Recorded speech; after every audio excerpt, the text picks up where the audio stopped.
The graduation hall at Naval Amphibious Base Coronado held 280 Navy SEALs. Each one had survived Hell Week, endured months of the most brutal training the American military could devise, and earned the trident that would mark them for life. The air hummed with anticipation, pride, and the particular electricity that comes when warriors gather to celebrate their transformation. Elara Quinn stood in the VIP section, 20 feet from the main stage, wearing a simple gray blazer and dark pants. Her credentials identified her as a behavioral tactics consultant, a civilian advisor brought in to evaluate psychological resilience during the final training phases. To the graduating class, she was background noise, a paper pusher, someone who existed in the margins of their world. But Commander Hayes, standing at attention near the podium, kept glancing her way, not at her, near her. His eyes would track close, then slide away, as if looking directly might be dangerous. Master Chief Dawson, a 28-year veteran with 3 combat deployments and a chest full of ribbons, maintained a careful distance. When Elara shifted her weight, he stiffened. The graduating SEALs noticed none of this.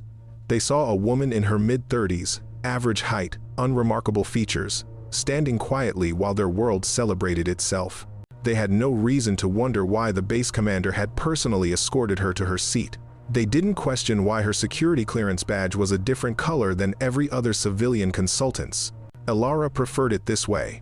Invisibility had been her greatest asset for 15 years. In Kandahar, in Benghazi, in places that didn't exist on any official map, she had moved like smoke. Phantom Siren, they'd called her. The ghost who sings death. The operative who could infiltrate, eliminate, and extract before the enemy knew she'd been there. That woman no longer existed. Officially, she'd retired 3 years ago. Unofficially, she'd been burned out, hollowed by too many missions where success meant painting rooms red. The Navy had offered her this consulting position as a quiet thank you, a way to use her expertise without putting her back in the field. She evaluated psychological profiles, identified which candidates had the mental architecture to handle the moral weight of special operations, and which would crack under it. The SEALs didn't need to know any of this. They needed to graduate, to feel invincible, to believe they were the tip of the spear. Elara's job was to stand in the shadows and ensure the tip didn't break. The ceremony began. Flags presented, national anthems sung. Commander Hayes took the podium and began calling names. Each graduate strode forward, received their trident, shook hands with the brass. The applause was thunderous, genuine, earned. Elara watched them all.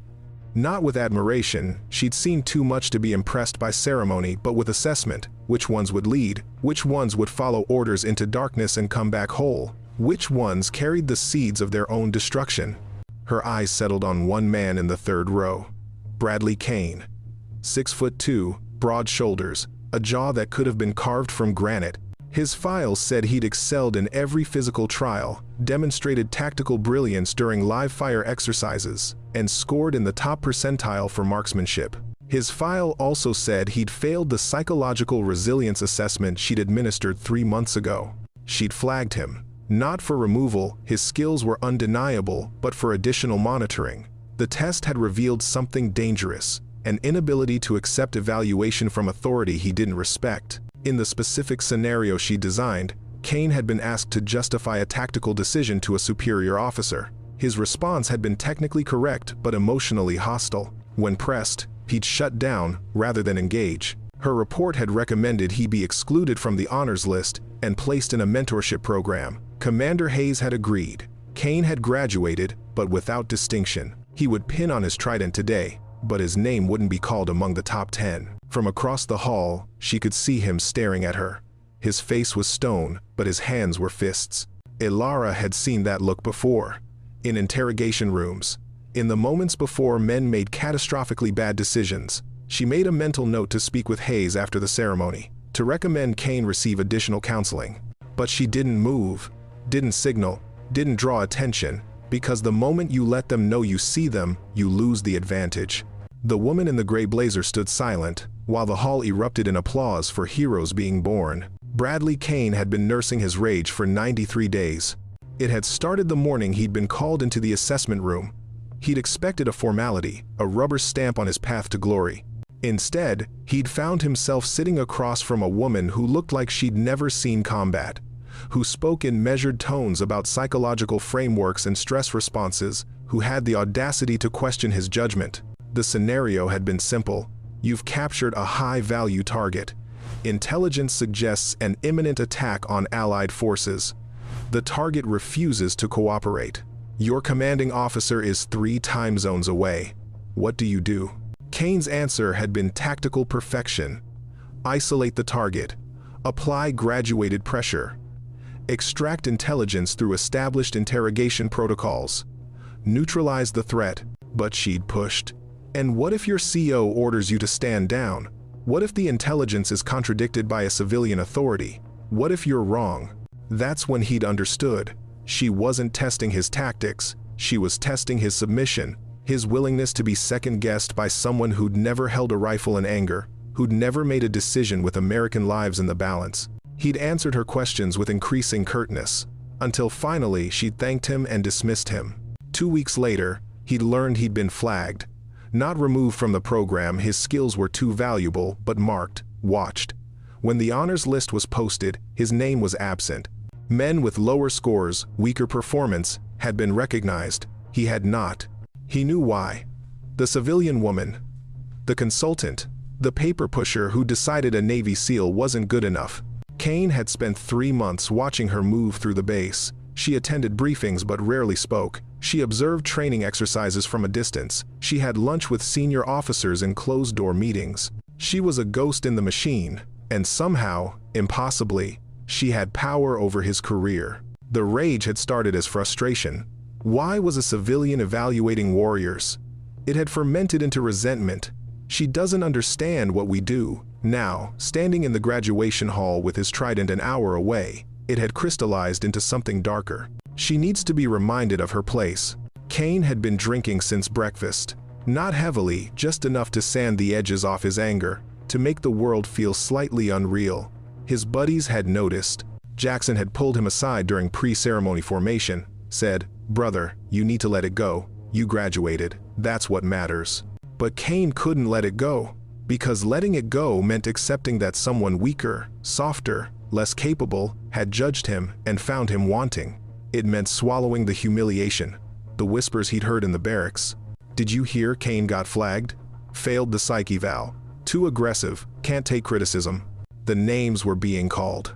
The top 10, each one a knife in his pride. Williams, Rodriguez, Chen, men he'd outperformed in every measurable way. Men who were shaking hands with the brass while he sat in the 3rd row, anonymous. His eyes found her again, the woman in gray. She was watching the ceremony with that infuriating calm, that expression of mild interest, as if this was all a curiosity, rather than the culmination of blood and sacrifice. Kane made a decision.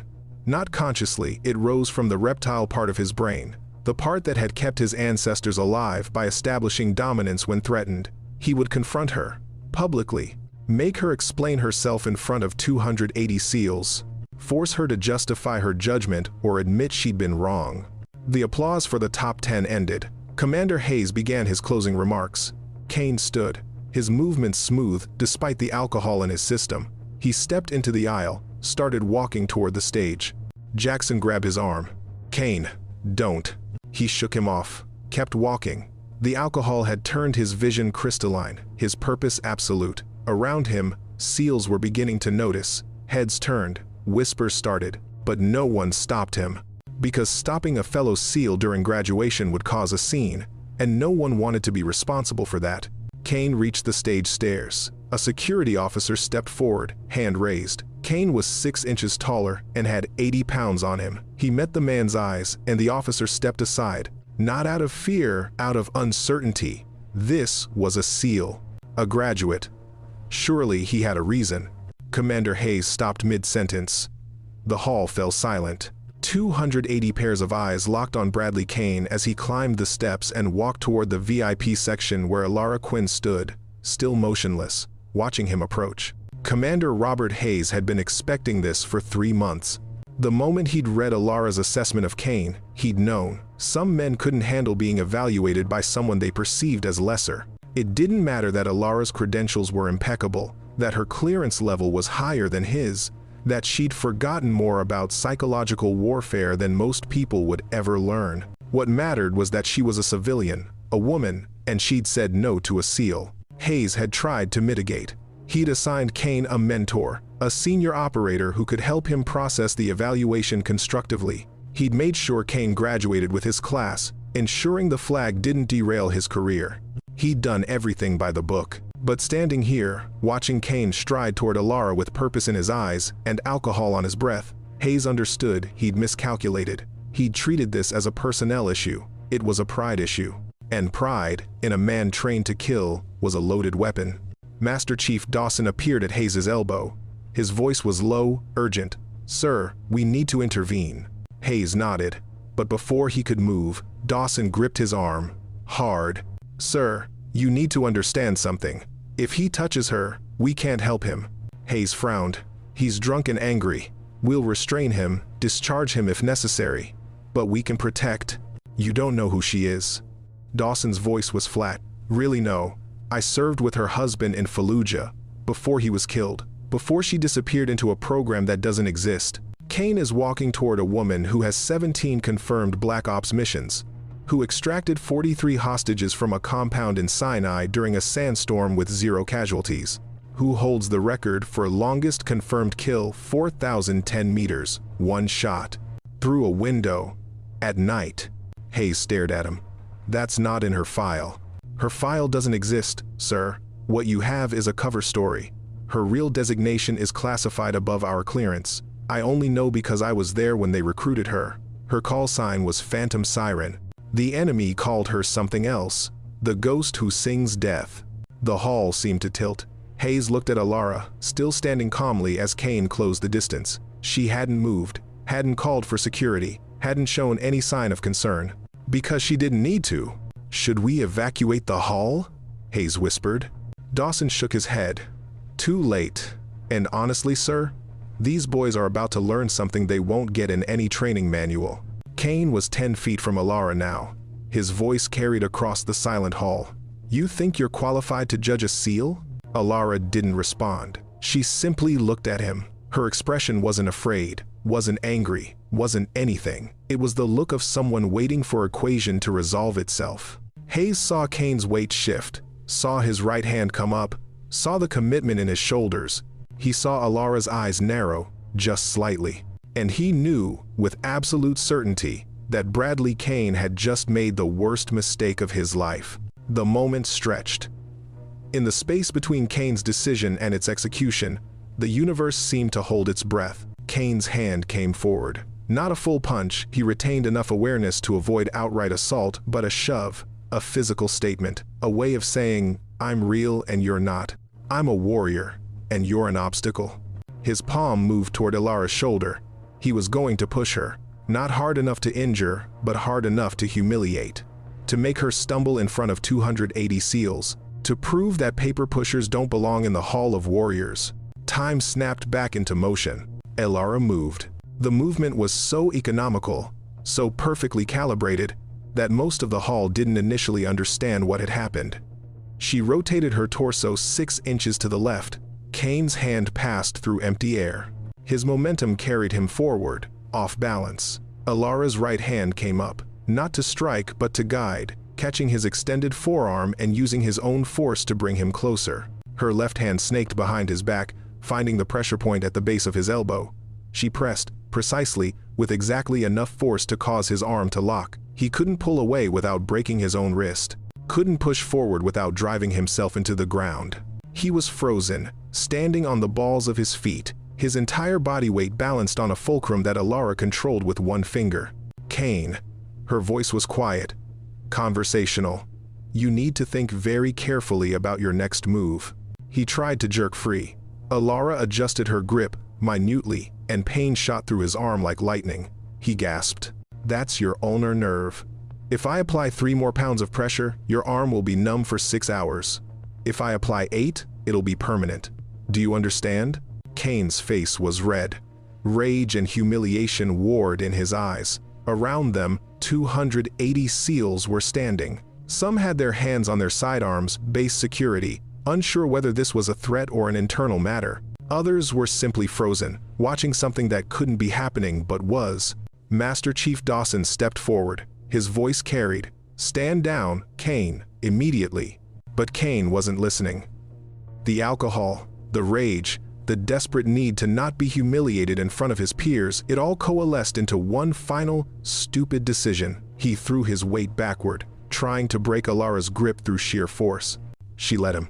Not because she had to, because teaching moments require consequences. As Kane pulled back, Elara released the pressure point. His arm snapped free. For a split second, he thought he'd won. Then Elara's hand caught his wrist, inverted it, and in one fluid motion that looked more like a dance step than combat, she rotated his entire arm backward and down. Kane's body followed. It had to. The alternative was a dislocated shoulder. He found himself turning, his arm twisted behind his back, his face pressed against the floor of the stage.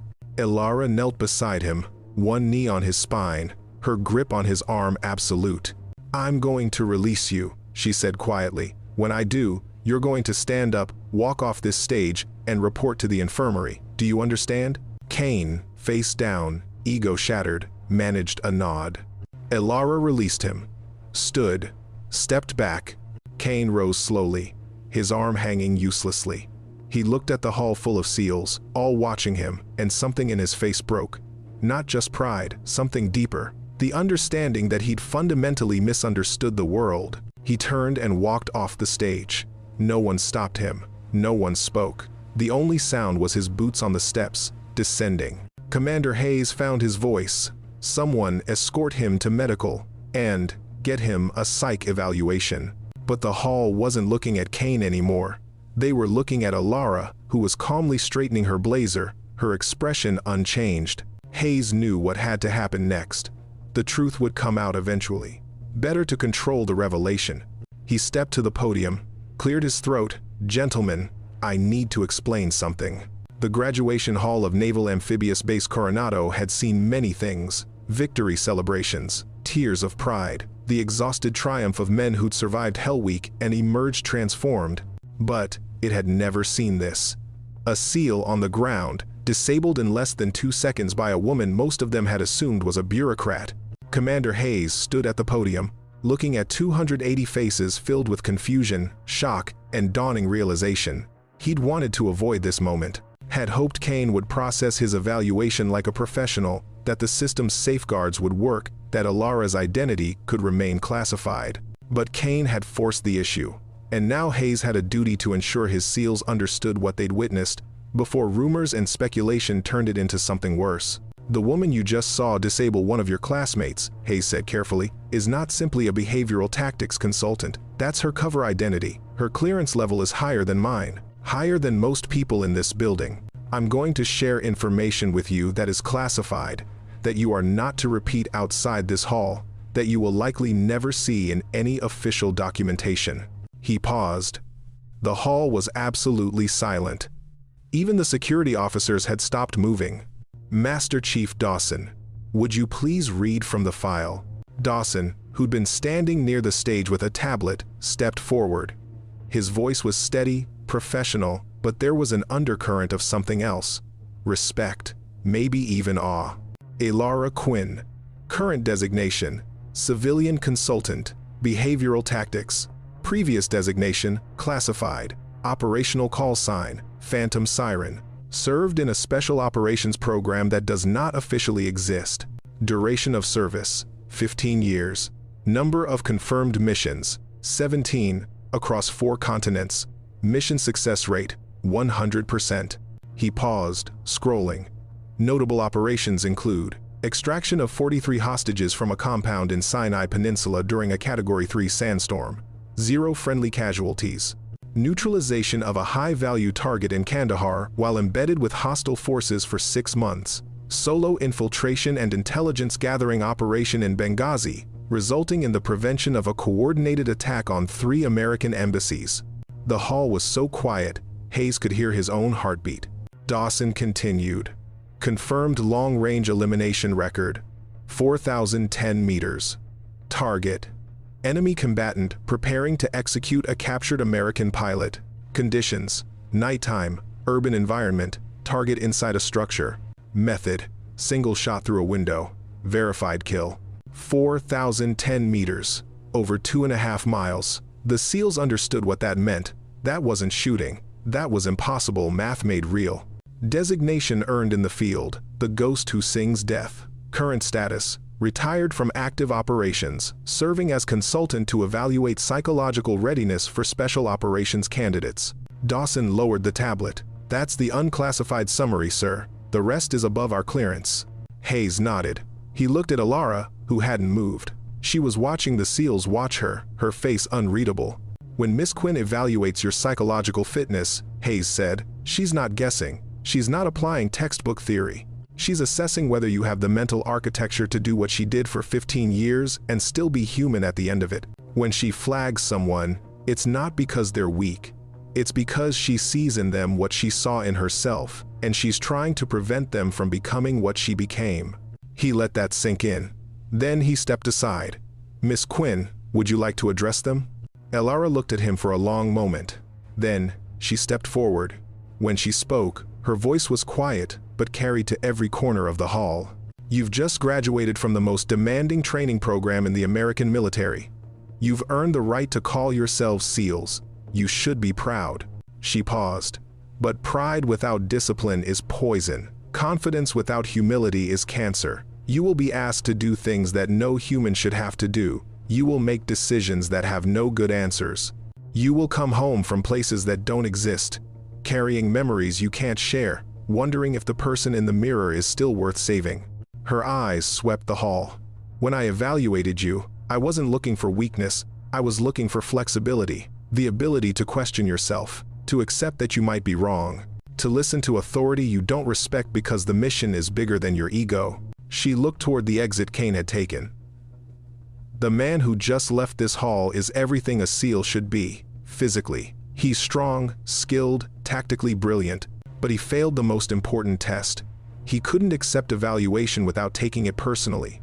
He couldn't separate his ego from his duty, and that will get people killed. She turned back to the SEALs. I broke his arm because I had to, because he gave me no choice, because 280 of you were watching, and you needed to see what happens when pride overrides discipline. But I take no pleasure in it. He's a warrior. He deserves respect. What he doesn't deserve is to lead men into battle until he learns that being evaluated isn't being attacked, that questioning isn't weakness, that sometimes the strongest thing you can do is admit you were wrong. The hall remained silent. Then, slowly, one SEAL in the back row stood and came to attention. Then another. Then 10, 20, 50. Within seconds, all 280 were standing, rigid, eyes forward. It wasn't applause, it was something deeper. Acknowledgement, recognition, the understanding that they were in the presence of something rare. Elara looked at them, and for the first time since entering the hall, she smiled, small, sad, but genuine. Congratulations on your graduation, gentlemen. Don't forget who you are, and don't become who I was. The rest of the ceremony passed in a daze. Commander Hayes completed the official proceedings, but every eye in the hall kept drifting back to Elara. She'd returned to her position in the VIP section, standing with the same quiet stillness as before. But now, the invisibility was gone. She was the most visible person in the building. When the final trident was pinned and the ceremony officially concluded, Hayes expected chaos, questions, demands for clarification. Maybe even challenges from SEALs who couldn't accept what they'd witnessed. Instead, there was order. The graduating class formed an impromptu line leading to Elara's position. Master Chief Dawson approached her first. He extended his hand. Permission to speak freely, ma'am? I'm not your commanding officer, Chief. You don't need permission. You'll always be someone I need permission from, ma'am. He shook her hand. My brother served with your husband in Fallujah. He told me stories. I didn't believe them until today. Elara's expression flickered. Just for a moment? Your brother made it home? Yes, ma'am. Runs a construction company in Montana now. He still talks about the operation where Dawson stopped himself. The one you know about. Tell him I'm glad he made it. I will, ma'am. Dawson stepped aside. The next SEAL in line was a young man named Williams, one of the top 10 graduates. He didn't shake her hand. He saluted. Ma'am, I need to apologize. Elara frowned. For what? I thought you were. I didn't understand. I'm sorry for my assumptions. Your assumptions were correct, Elara said. I am a consultant. I do evaluate psychological profiles. The rest is just context. She returned the salute. Don't apologize for not knowing classified information, Williams. Congratulations on making the top 10. He nodded, clearly struggling with something. Ma'am, in the scenario you gave us, the one with the captured target, I said I'd follow orders even if I thought they were wrong. You marked me down for that. I thought you were testing loyalty. I was testing wisdom, Elara replied. There's a difference between following orders and following orders blindly. A SEAL who can't think independently isn't a special operator. He's a tool. Tools break. Williams absorbed this. Thank you, ma'am. The line continued. Rodriguez, Chen, Jackson, Kane's friend, who apologized for not stopping him. Each one had questions. Each one received the same treatment from Elara. Respectful, direct, honest, no condescension. No false modesty, she answered, as one professional to another. Commander Hayes watched from a distance. Dawson joined him. This going to be a problem, sir? Define problem. Her identity is supposed to be classified. Now 280 SEALs know who she really is. Hayes shook his head. They know who she was. That's different. And frankly, I think this is the best training they could have received. He gestured toward the line. Look at them. They're not asking about her missions. They're asking about judgment, decision-making, mental resilience. She's teaching them more in these 5-minute conversations than a month of classroom work could. And Kane? Hayes' expression hardened. Kane is going to receive a medical discharge, not for his arm that'll heal, but he physically confronted a superior officer. Doesn't matter that he didn't know her rank. Ignorance isn't a defense. Harsh, sir. She recommended leniency, Hayes admitted. Said to transfer him to logistics, let him rebuild. She thinks he can still serve. Dawson raised an eyebrow. After he tried to assault her? She said, and I quote, he's not broken, he's confused. He was taught that strength equals value, and I challenged that equation. Give him time in a role where he can succeed without his ego being threatened, and he might figure it out. Hayes shook his head. 15 years in Black Ops, 4,010-meter confirmed kill, and she's arguing for compassion. I don't understand her. I do, Dawson said quietly. She's been where Kane is, different circumstances, but the same trap. Pride, anger, certainty that strength is the only currency that matters. She got out. She's trying to help him do the same. The line was beginning to thin. Some SEALs were leaving the hall, heading to the celebration that traditionally followed graduation. Others remained, hovering near Elara, not quite ready to let the moment end. Hayes knew he should wrap this up.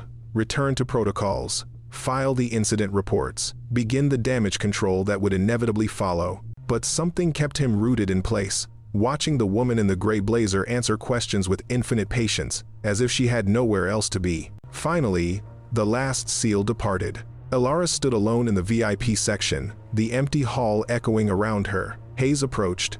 You could have avoided that, he said. I could have. But then they'd have learned the wrong lesson. Which is? That violence has no consequences. That ego matters more than discipline. That someone will always intervene before they have to face what they've done. She looked at him. Kane needed to fail. Publicly. Absolutely. So he could start rebuilding from truth instead of delusion. Hayes considered this. And what about you? What did you need? Elara smiled. Tired. To remember that I'm not the ghost anymore. That I can teach without being the weapon. That maybe, if I do this right, some of these boys won't end up like me. What were you like? Empty, she said simply. Effective, but empty. That's what happens when you do this job long enough. You become the mission. Everything else, personality, preferences, humanity gets filed away until you can't remember where you put it. She started walking toward the exit. Hayes fell into step beside her. For what it's worth, you seemed pretty human today. That's because I was angry, Elara replied. Anger is easy. It's the other emotions that are hard.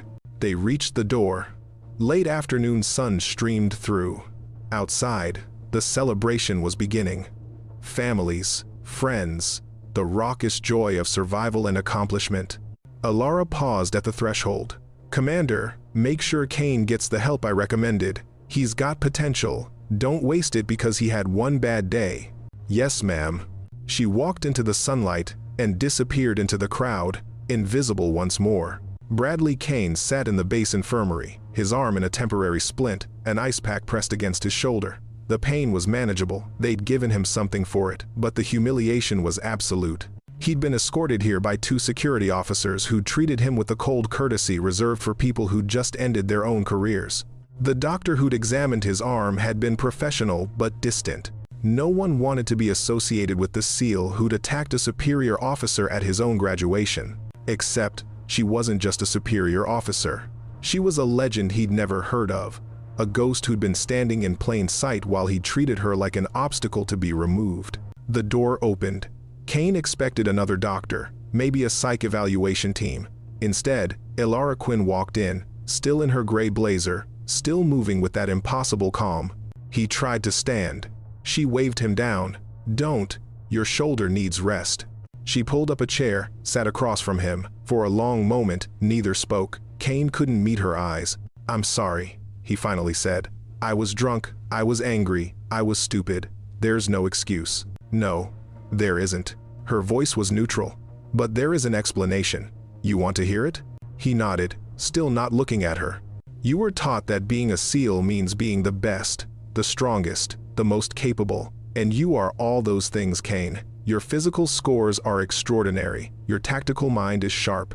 Under different circumstances, you'd have made the top 10, maybe even been honor graduate." She leaned forward.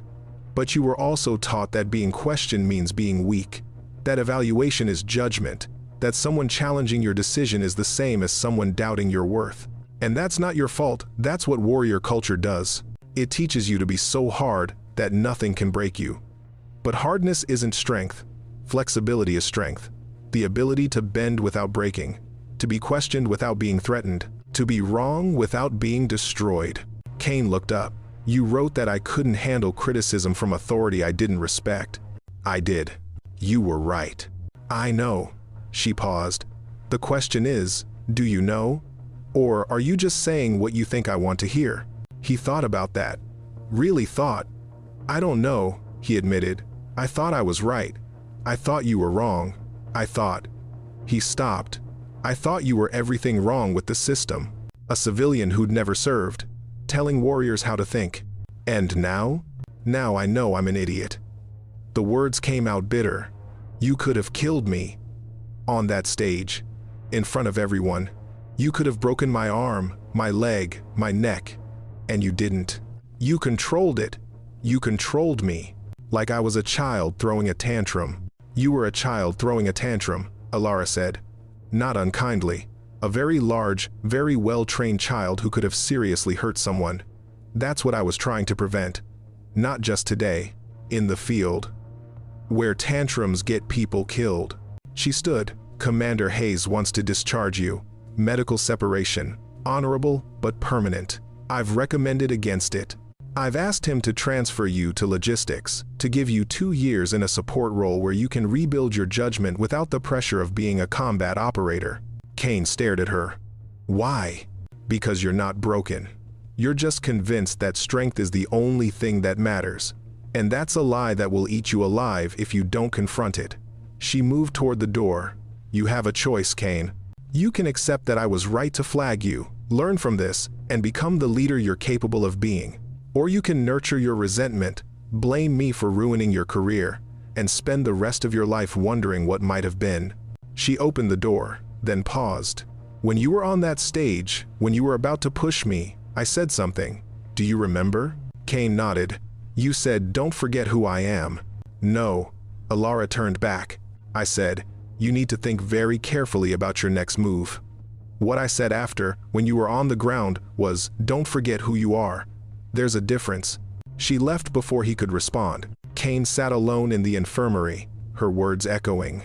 Don't forget who you are, not who she was, who he was, or who he was supposed to be. He looked at his splinted arm, at the graduation certificate on the chair beside him, the one he'd been too humiliated to accept on stage. At his reflection in the medical cabinet's glass door, a man who'd just learned that strength and power were not the same thing. The door opened again. Master Chief Dawson entered, carrying a folder. "Kane, how's the arm?" "Hurts less than my pride, Master Chief." Dawson nodded. "Good, that means you're learning." He set the folder on the bed. "Transfer orders. Logistics Division, Naval Supply Center, 2-year assignment. You'll be coordinating supply chains for SEAL teams deploying overseas.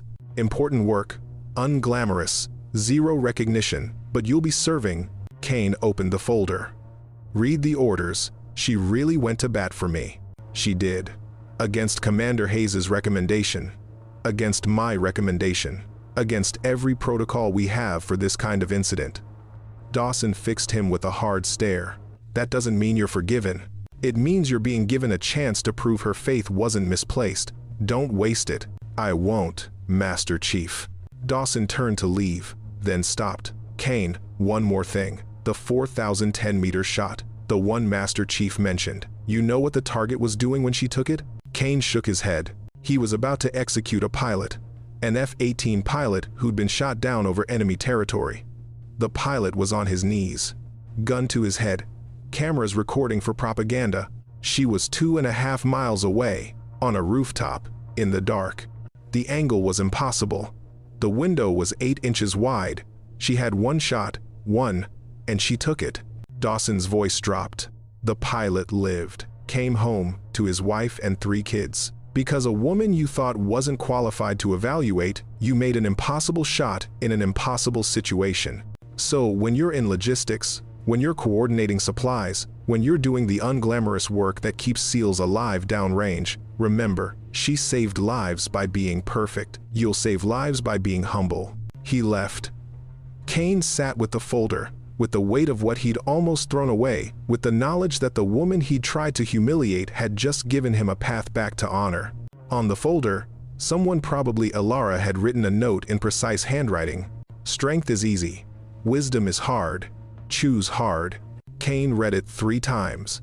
Then he picked up his phone and began drafting an email to Commander Hayes, accepting the transfer and requesting additional counseling. It was a start. The celebration that night was subdued. Normally, SEAL graduations ended with raucous parties, alcohol flowing, stories told and retold until they became mythology. But tonight, the newly graduated warriors gathered in smaller groups, their conversations quieter, more thoughtful. At a bar 3 blocks from the base, a group of 20 SEALs sat in a corner booth. Williams, the top graduate, nursed a beer and listened to the others process what they'd witnessed. "I still can't believe it," Rodriguez said. 4,010 meters.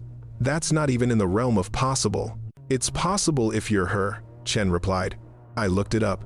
The previous record was confirmed at 3,540 meters. She beat it by almost 500. And it wasn't even an official record attempt. It was a combat shot, under pressure, at night." Jackson, Kane's friend, spoke up. "What gets me isn't the shot. It's what she said after. That she was trying to prevent us from becoming what she became. What does that mean? She's a legend. She's literally the most successful operator in modern history." Williams set down his beer. "I think I know. When she evaluated me, she asked a question that seemed weird at the time. She said, 'If you accomplish every mission perfectly but lose yourself in the process, is that success?' I said yes, because the mission matters. She marked me down and wrote, 'The mission ends. You don't. What you become outlasts what you accomplish.'" He looked around the table. "I think she spent 15 years being perfect at the cost of being human, and now she's trying to make sure we don't make the same trade." Chen nodded slowly. "That's why she flagged Kane, not because he couldn't do the job, because doing the job would destroy him." "Is she right?" Rodriguez asked. "I mean, Kane's skill set is off the charts. Are we really saying he's not SEAL material because he got defensive in an interview?" "He didn't get defensive," Jackson said quietly. "I know him. He got offended. There's a difference. Defensive is protecting yourself. Offended is being angry that someone questioned you at all. And yeah, that's a problem. Because in the field, you get questioned all the time. By command, by circumstances, by your own doubts. If you can't handle that without viewing it as a personal attack, you're a liability." Williams raised his beer. "To Phantom Siren, the ghost who sings death, May we be half as skilled and twice as wise." They drank. Then Rodriguez asked the question they'd all been thinking. "Do you think she's lonely?" The table fell silent, because they'd all seen it, the way Elara had stood apart during the ceremony. The way she'd smiled at them but not with them. The way she'd walked out alone while 280 seals celebrated together. "Of course she's lonely," Chen said softly. "She spent 15 years not being able to tell anyone who she really was. Not her neighbors, not her friends, probably not even her family. And now she's retired, but she still can't talk about it. Still can't be recognized, still can't be known. That's the price of being a ghost." Williams thought about that. About the possibility that the most capable person he'd ever met might also be the most isolated. About whether legends got to have normal lives, or if the two were mutually exclusive. "We should do something," he said. "Like what?" Rodriguez asked. "I don't know. But she saved Kane's career when she could have ended it. She taught us more in one afternoon than 6 months of training did. We owe her something." Jackson pulled out his phone. "There's a formal event next month. Retirement ceremony for Admiral Kensington. All graduating classes from the past year are invited to attend. She'll probably be there as a consultant." "So?" Chen asked. "So we show up in dress uniform. And when they do the formal receiving line, we make sure she's included.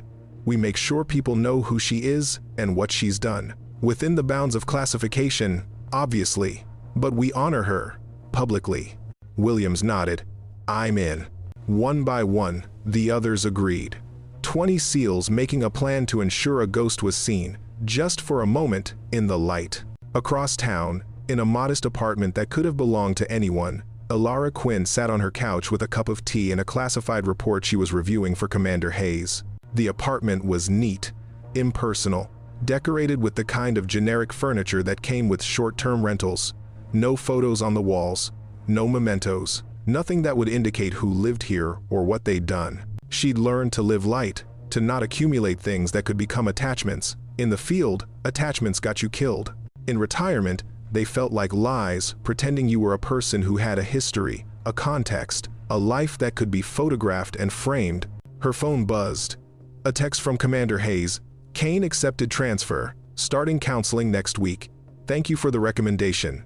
She typed back, "He'll do well. Give him time." Another message appeared, this one from Master Chief Dawson. "The graduating class is talking about you. In a good way. You made an impact." Elara smiled slightly, typed, "They'll forget by next week." Dawson's reply, "I don't think so. But even if they do, they'll remember the lesson." She set down her phone. Returned to the report. But her mind wandered, to the hall full of young warriors, to Kane's face when he'd realized who she was, to the line of seals asking questions like she was a teacher and not a weapon. Maybe Dawson was right. Maybe the lesson mattered more than the legend. Maybe teaching them to be better than she'd been was worth more than any 4,000-meter shot. Outside her window, San Diego glittered in the darkness. Somewhere in that city, 280 new seals were celebrating. Somewhere, Kane was beginning the hard work of rebuilding. Somewhere, the world continued turning, indifferent to ghosts and legends alike. Elara sipped her tea and returned to her report. Tomorrow she'd evaluate another batch of candidates. Next week, another class. The work continued. The mission never ended. But for the first time in 15 years, she didn't feel empty. She felt useful, and that was close enough to hope. 2 weeks after the incident, Elara received an unexpected visitor. She was in her office, a small space in the administrative building, windowless and anonymous when someone knocked. She looked up from her computer to find Admiral Sarah Kensington standing in the doorway. Elara stood immediately. "Admiral, I wasn't expecting." "At ease, Miss Quinn."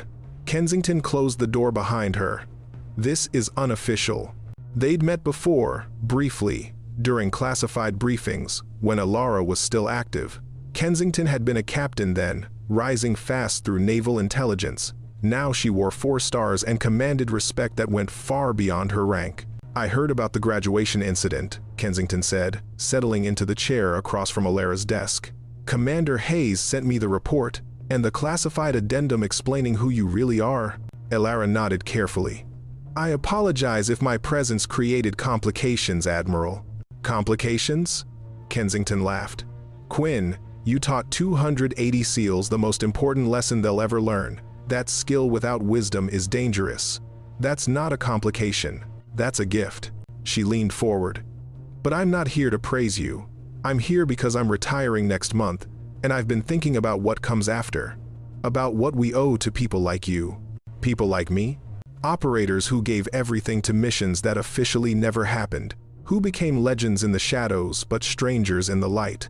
Who sacrificed normal lives, normal relationships, normal anything, because someone had to do the impossible work. Kensington's voice softened. You've been back for 3 years. Have you made a single friend? The question landed like a punch. Elara kept her expression neutral. I have professional relationships. That's not what I asked. Kensington pulled out a file folder, set it on the desk. This is your psychological evaluation, required annually for consultants with your clearance. Your therapist notes that you have no emergency contacts other than your supervisor. No social engagements. No hobbies. You live in a furnished apartment with a 6-month lease that you keep renewing instead of finding permanent housing. You described your life as functional but isolated. Elara felt something tighten in her chest. With respect, Admiral, that's confidential. It's confidential from your colleagues, not from the people responsible for your welfare. Kensington's eyes were kind but unflinching. Quinn, you're 41 years old. You have decades ahead of you. Are you planning to spend them alone in a generic apartment, evaluating other people's lives while having none of your own? I have a life. I have work that matters. Work isn't life. Work is what you do.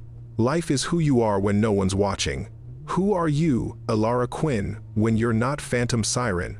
The use of her first name, combined with her call sign, cracked something open. Elara looked away. I don't know. I was her for so long that I forgot to be anyone else.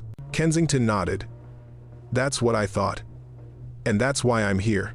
I'm starting a program unofficial, funded through discretionary channels for retired special operators who need help transitioning back to civilian life. Real help. Not just job placement and VA benefits, but community, support, people who understand what you've been through, because they've been there too. She pushed the folder toward Elara. There's a group that meets every Thursday evening.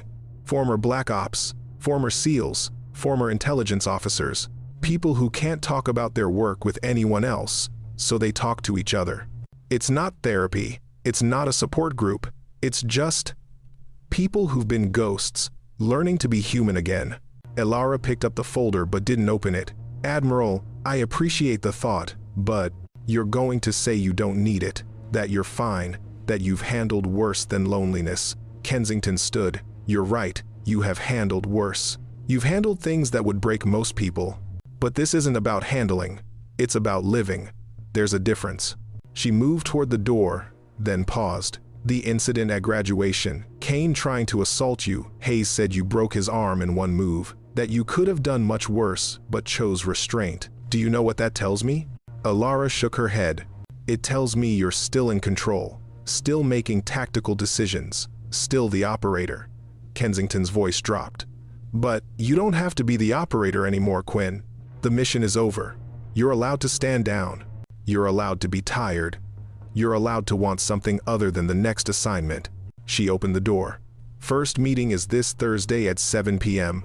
The address is in the folder. Come or don't, but know that the invitation stands, always. Kensington left.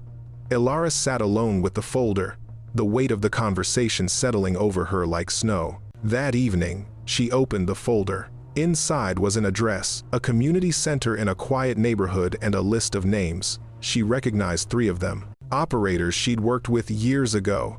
People who'd been as committed to the mission as she'd been. Who'd vanished into the black, just like her. She set the folder aside, returned to her work. But her mind kept drifting back to Kensington's question. Who are you when you're not Phantom Siren? Thursday came. Elara told herself she wasn't going. The meeting was at 7. At 6:30, she was still at her desk. At 6:45, she was in her car.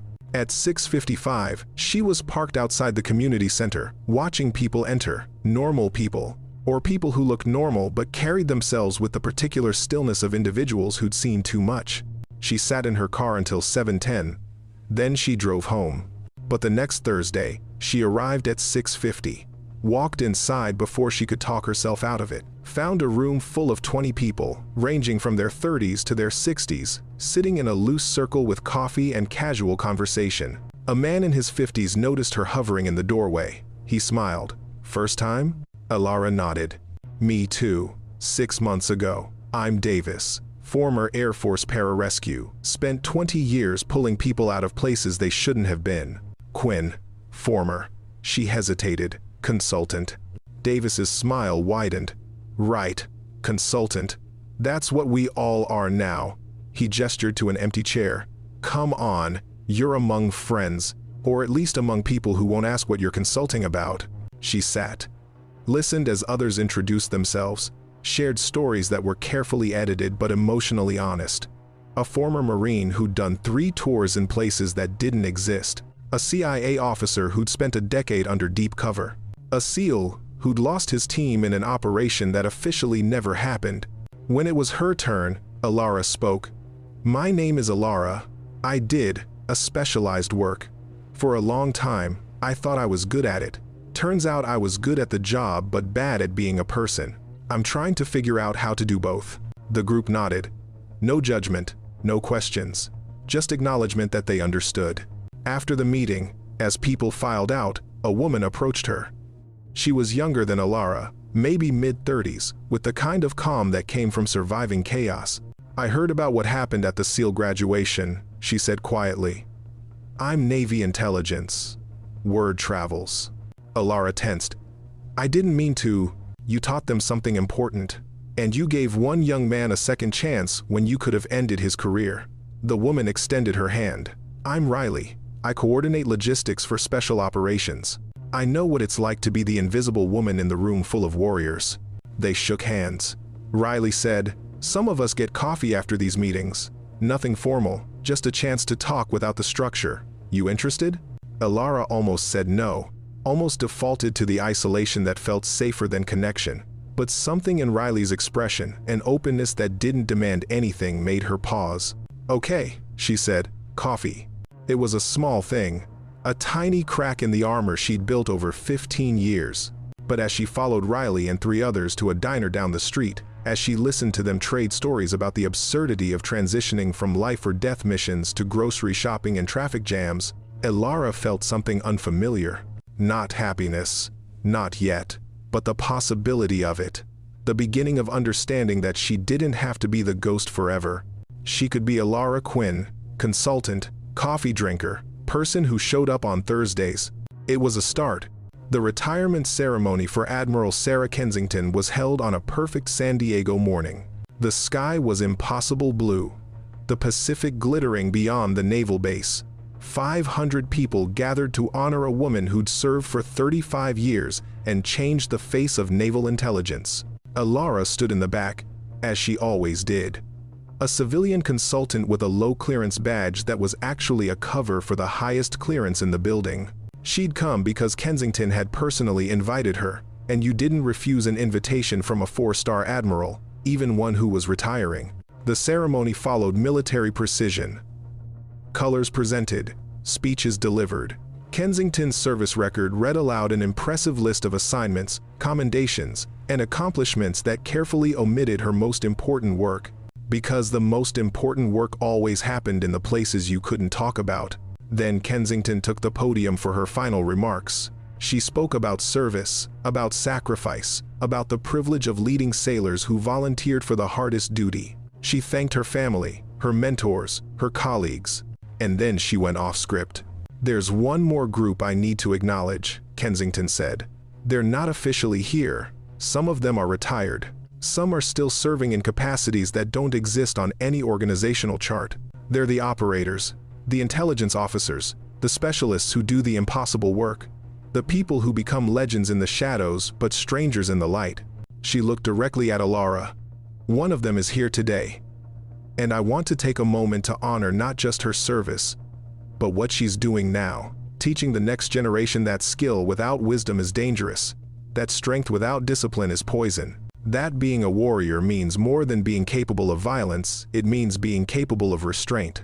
Elara felt every eye in the hall turn toward her. She wanted to disappear, to become the ghost again. But Kensington held her gaze. To all the ghosts in this room, and to the ones who couldn't be here, thank you. Your work mattered. You matter. And you're allowed to step into the light now. The mission is over. You're allowed to be human. The hall erupted in applause. Not for Kensington, for the ghosts, for the operators, for the people who'd sacrificed normal lives so others could have them. Elara stood frozen as people around her nodded, some with tears in their eyes. She didn't know if they knew who she was, or if they were simply honoring the idea of what she represented. Either way, it was overwhelming. The ceremony concluded. People began filtering out toward the reception. Elara was preparing to slip away when a group approached her. 20 SEALs in dress uniform, the graduating class from the incident, Williams in the lead. "Ma'am," Williams said formally. "Permission to speak?" Elara nodded, confused. "We wanted you to know that our class has made a decision. We've drafted a modification to the SEAL ethos, not officially, just among ourselves. Something to remind us of what you taught us." He pulled out a folded paper, read aloud. "Honor, courage, commitment, and restraint. The lesson of Phantom Siren. We will question ourselves before questioning orders. We will seek wisdom alongside strength. We will remember that the mission ends, but what we become outlasts what we accomplish. We will never forget who we are, and we will never forget who taught us." He refolded the paper and extended it to her. "All 280 of us signed it. We're calling it the Quinn Amendment. It's not official. It can't be. Your work is classified. But it's real to us, and we'll carry it forward." Elara took the paper with shaking hands, opened it, saw row after row of signatures, names she'd evaluated, judged, flagged, and ultimately helped graduate. They'd all signed. Even Kane, his name at the bottom, in careful script, with a note beside it, "Learning restraint. Thank you for the chance." She looked up at Williams, at the 19 others standing behind him, at the expectant faces, waiting for her response. "I don't know what to say," she admitted. "You don't have to say anything, ma'am. We just wanted you to know that you made a difference. That what you did, stopping Kane, teaching us, choosing compassion over punishment, it changed how we think about what it means to be a SEAL." Rodriguez stepped forward. "We're not going to become ghosts, ma'am. We're going to be warriors who can still be human, because you showed us it's possible." Elara felt something break inside her chest. Not a bad break, the kind that lets light in. She'd spent 15 years being a weapon, 3 years teaching others to be better weapons. And now, standing in front of 20 young SEALs who'd turned a moment of violence into a lesson about humanity, she understood what Admiral Kensington had meant. The mission was over. She was allowed to be human. "Thank you," she said quietly. "All of you, for reminding me why I do this." Williams saluted. The others followed. A gesture of respect that blurred the line between civilian and military, between consultant and legend, between ghost and person. Elara returned the salute. Then, on impulse, she extended her hand. Williams shook it. Then, Rodriguez. Then all 20 of them. A receiving line of warriors honoring the woman who taught them that strength and wisdom were not opposites. As they filed away to join the reception, Master Chief Dawson appeared at her elbow. "That was something, ma'am. It was unexpected. The best things usually are." He paused. "Kane's doing well, by the way. He's coordinating supply chains for Team 5's deployment to the Pacific. Unglamorous work, but he's learning patience. Said to thank you if I saw you." Elara nodded. "I'm glad. Admiral Kensington told me about the Thursday group, about you attending." Dawson smiled. "I go too. Have been for 2 years. Didn't want to mention it because I figured you'd avoid it if you knew I was there." She laughed, a real laugh, surprised out of her. "You're probably right. See you next Thursday?" "Yeah, I'll be there." Dawson walked away. Elara stood alone in the emptying hall, holding the Quinn Amendment, feeling the weight of 280 signatures. 280 young warriors who'd taken her moment of violence and transformed it into a vow of wisdom. She thought about the 4,000-meter shot, about the 43 hostages, about the 17 missions that had earned her a call sign that meant death. All of that was real. All of that mattered.